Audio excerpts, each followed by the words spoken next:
Sejarah KSSM Tingkatan 5 Bab 7 Membina Kesejahteraan Negara Siri 1 bersama Cikgu Mahiran. Assalamualaikum warahmatullahi wabarakatuh. Apa khabar anda semua? Cikgu doakan semoga anda semua sihat. Ya, jadi hari ini kita mulakan bab 7 dengan 7.1 Perpaduan dan Integrasi Nasional. Apakah yang akan anda pelajari di dalam 7.1 ini? Pertama sekali, diharapkan anda dapat memahami maksud perpaduan dan integrasi nasional, kemudian melihat latar belakang hubungan kaum, seterusnya yang memperkasakan perpaduan dan integrasi nasional. Okey, jadi kalau kita lihat pembinaan negara Malaysia ini berasaskan perpaduan kaum dan integrasi nasional. Jadi elemen ini menjadi asas kekuatan negara kita yang terdiri daripada rakyat berbilang kaum. Sejarah hubungan kaum di negara kita ini telah wujud sebelum zaman penjajahan lagi. Hubungan kaum ini terus diperkukuh selepas negara kita mencapai kemerdekaan dan juga diikuti dengan pembentukan Malaysia. Jadi pelbagai langkah dilakukan oleh kerajaan untuk memperkasakan lagi perpaduan kaum dan integrasi nasional dalam membentuk masyarakat yang bersatu padu, harmoni dan sejahtera. Jadi kita lihat dahulu apakah maksud perpaduan kaum dan integrasi nasional. Sekarang kita cuba fahami apakah maksud perpaduan kaum. Jadi perpaduan kaum ini ialah keadaan rakyat daripada pelbagai etnik, agama dan wilayah hidup dengan aman dalam masyarakat yang bersatu. Jadi mereka ini memberikan komitmen yang penuh kepada identiti kebangsaan, berlandaskan kepada perlembagaan persekutuan dan juga rukun negara. Yang kedua kita lihat pula integrasi nasional. Apakah dia integrasi nasional? Integrasi nasional merupakan satu proses dinamik yang merapatkan hubungan masyarakat antara negeri dengan wilayah bagi membentuk satu bangsa. Jadi mereka ini mempunyai identiti sendiri berteraskan perlembagaan persekutuan dan juga rukun negara. Jadi kalau anda teliti apakah perbezaan ataupun kata kunci supaya kita dapat membezakan antara perpaduan kaum dan integrasi nasional. Jadi perpaduan kaum ini terlihat keadaan rakyat. Manakala integrasi nasional ini kita melihat kepada satu proses dinamik.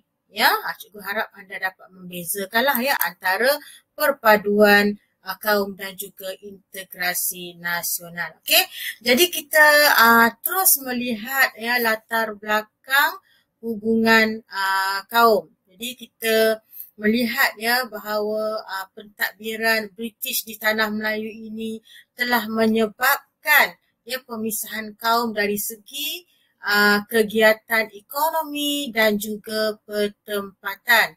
Jadi dengan pemisahan ini akhirnya menyebabkan sukar bagi semua kaum untuk memahami adat resam dan budaya kaum lain disebabkan keadaan yang terpisah ini. Jadi selepas Perang Dunia Kedua, usaha dilakukan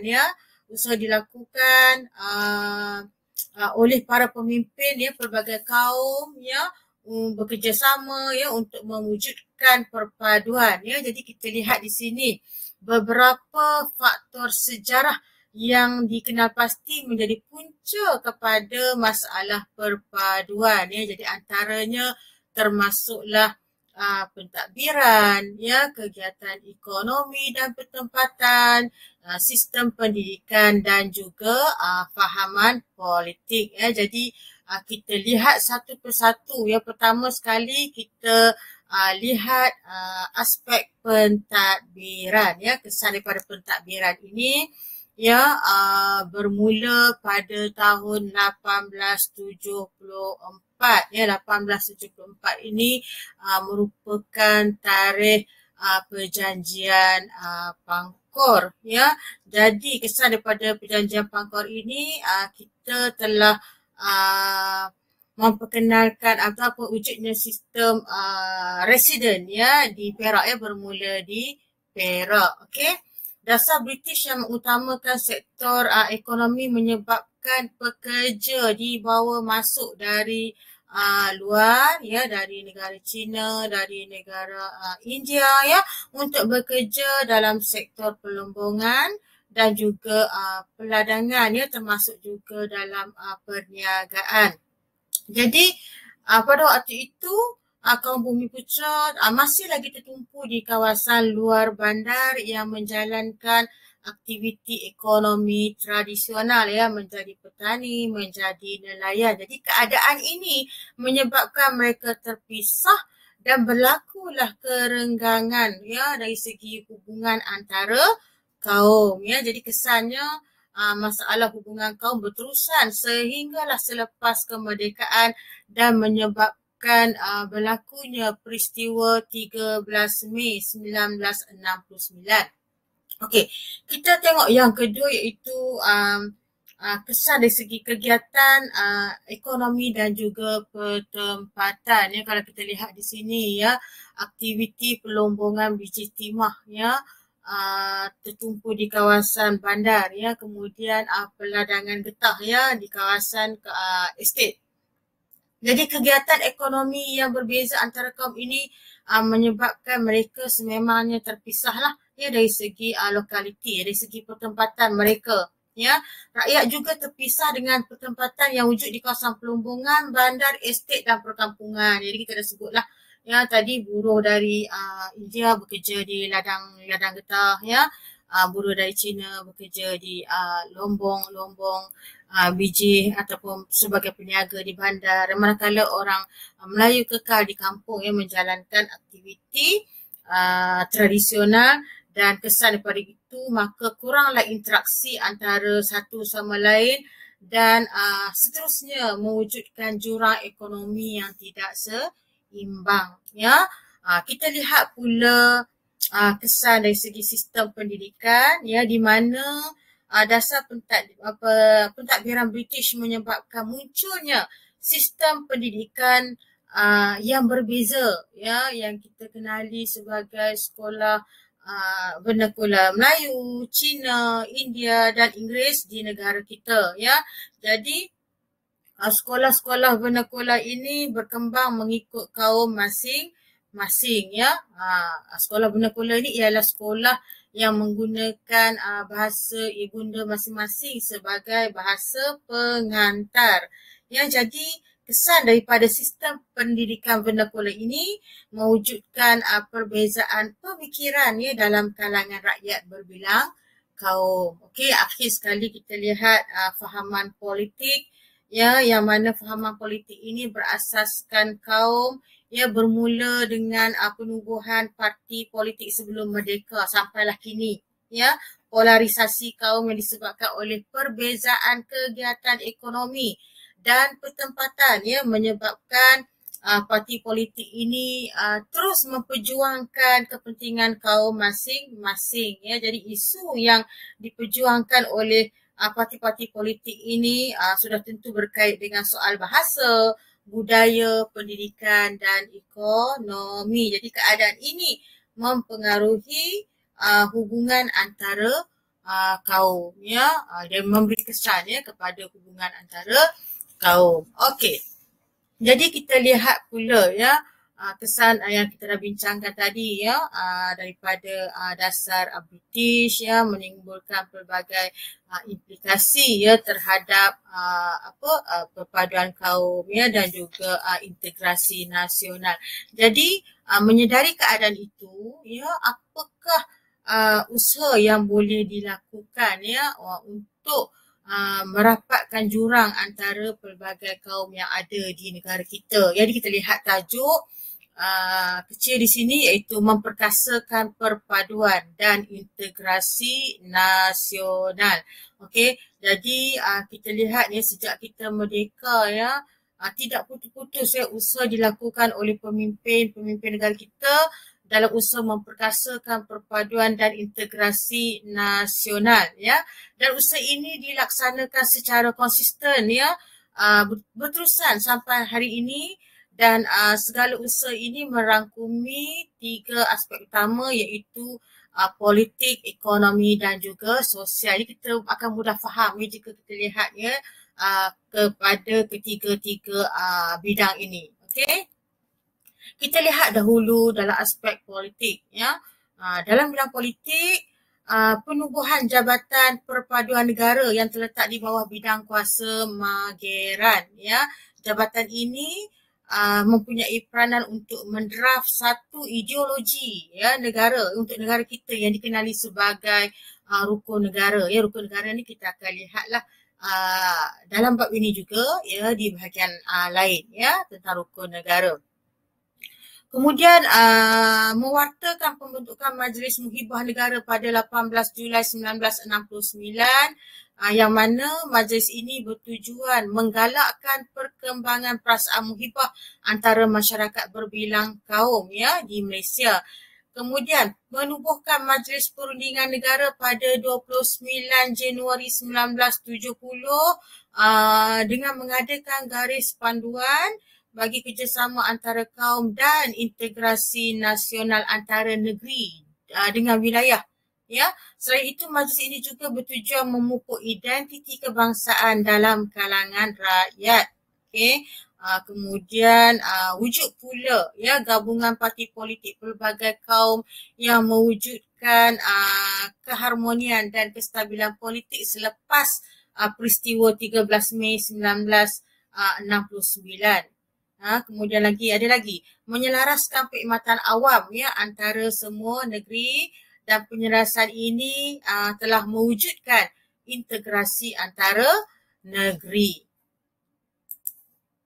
Okay, kita lihat pula dalam aspek ekonomi atau bidang ekonomi di mana usaha ya meneruskan rancangan pembangunan 5 tahun Malaysia ya memberi tumpuan kepada pertumbuhan ekonomi untuk semua kaum ya, tiada satu kaum pun terpinggir ya dalam usaha rancangan pembangunan 5 tahun ini.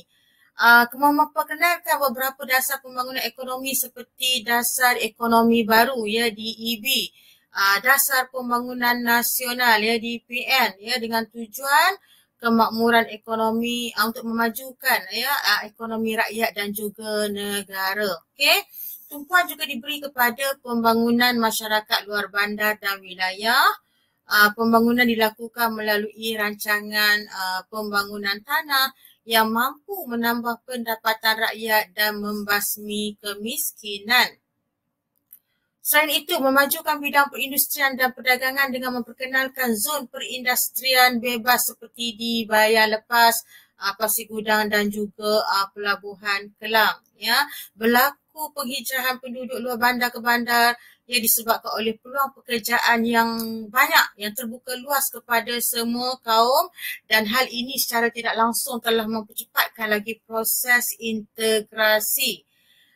Kemudian akhir sekali mengintegrasi ekonomi melalui pembangunan ekonomi wilayah termasuk di Sarawak dan juga Sabah. Ya, pembangunan ekonomi wilayah membuka peluang kepada semua kaum untuk bersaing dalam ekonomi secara adil. Yang terakhir kita lihat pula dalam bidang sosial. Ya, usaha penambahbaikan kepada dasar pendidikan kebangsaan dilakukan ya melalui Akta Pendidikan 1996. Ya, tujuannya tak lain tak bukan adalah untuk mengukuhkan perpaduan kaum dan integrasi nasional. Ia mengukuhkan sistem pendidikan melalui pelaksanaan dasar pendidikan seperti laporan Rahman Talib, laporan jawatankuasa kabinet, ya, falsafah pendidikan kebangsaan, ya. sistem pendidikan kebangsaan dapat melahirkan rakyat yang patriotik dan mempunyai semangat cinta akan negara. Yang ini kita akan lihat selepas ini, ya, siri selepas ini. Kemudian memperkasakan bahasa Melayu sebagai bahasa kebangsaan melalui pengenalan Akta Bahasa Kebangsaan, ya, penubuhan Universiti Kebangsaan Malaysia UKM, ya, sebagai pusat ilmu. Kemudian kita lihat juga peranan Dewan Bahasa dan Pustaka dalam usaha menyebarluaskan penggunaan bahasa Melayu, ya, sebagai bahasa kebangsaan, ya. Jadi dengan mengamalkan satu budaya kebangsaan diharapkan dapat membentuk identiti bangsa Malaysia yang bersatu padu. Selain itu, menggalakkan penglibatan dalam sukan, ya, sebagai medium untuk mewujudkan semangat kekitaan dan perpaduan dalam kalangan rakyat pelbagai kaum, ya. Dan akhir kita lihat di sini dalam bidang sosial juga, ya, memperkenalkan rukun negara sebagai tunjang kesetiaan rakyat berbilang kaum terhadap bangsa dan negara. Okay, jadi di sini jelaslah, ya, memperlihatkan, ya, pelbagai usaha, ya, dilakukan secara berterusan, ya, untuk memantapkan hubungan rakyat berbilang kaum di negara ini. Jadi kita, ya, sebagai rakyat Malaysia perlu sentiasa menghargai, ya, kepentingan menjaga perpaduan serta keharmonian kaum, ya, demi kestabilan politik, pembangunan negara dan kesejahteraan rakyatnya. Jadi kita ingat, ya, slogan bersatu kita teguh, bercerai kita roboh, ya. InsyaAllah kita akan bertemu lagi dalam siri yang akan datang, ya. Terima kasih.